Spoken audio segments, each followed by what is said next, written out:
So I'm the descendant of slaves and slave owners. And I was always conscious of this sort of strange dynamic of personal identity that brings to a person growing up in a mixed black and white home, and a home where my white side is descended from the South, you know, and the feeling that always gave me growing up was that I had a sort of an inheritance in all sides, in both of these major sides of the American story. And as I matured and have come to this point where I'm running for office, what I understand as I look at the racial animosity that flows back and forth from both sides is that we pretend as if we know quite a bit about one another as black people and white people, liberals and conservatives, so forth. But there's quite a bit that we don't understand. The American experiment is something that is profound and beautiful because it is premised on the idea that all men are created equal. And of course, this nation has had a difficult time living up to that promise, living up to that premise over the course of its long and conflicted history. And when Barack Obama won the presidency of 2008, of course, there was this joyous tumult of celebration among so many people because some people felt and thought and hoped that maybe we had reached that point where we had realized Dr. King's promised land. But it is evident by so many of the conflicts that we've seen unfolding since then, and the Trayvon Martin tragedy and so many other things, that we still suffer from the divisions and the polarizations that racial animosity has wrought.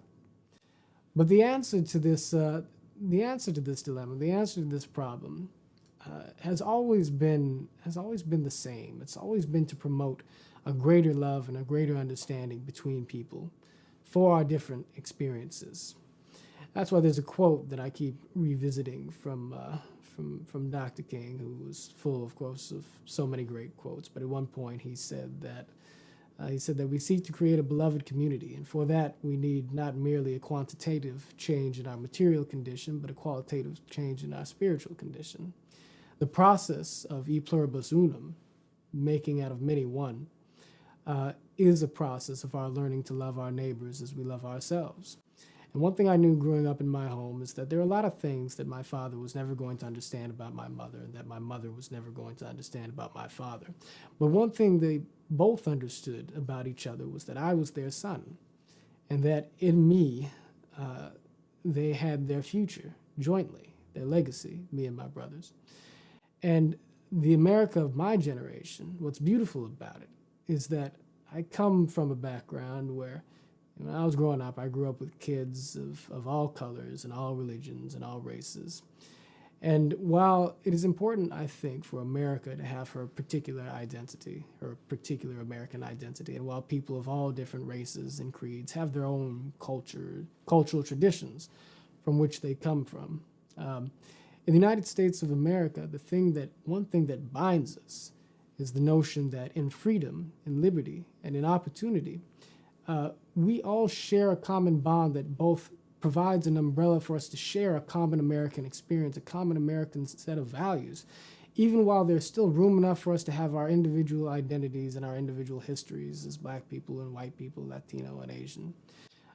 America is big enough and beautiful enough for everybody. And it's important that we recognize that to create a true equality of opportunity for all people requires us not disparaging of our American heritage, but to live up to the fundamental promises of the American dream. And that's the sort of nation that I believe that we can build going forward into the 21st century with renewed faith in the promise of our founding ideals and with a love for one another and the total diversity that is evidenced in the quilt of the American family.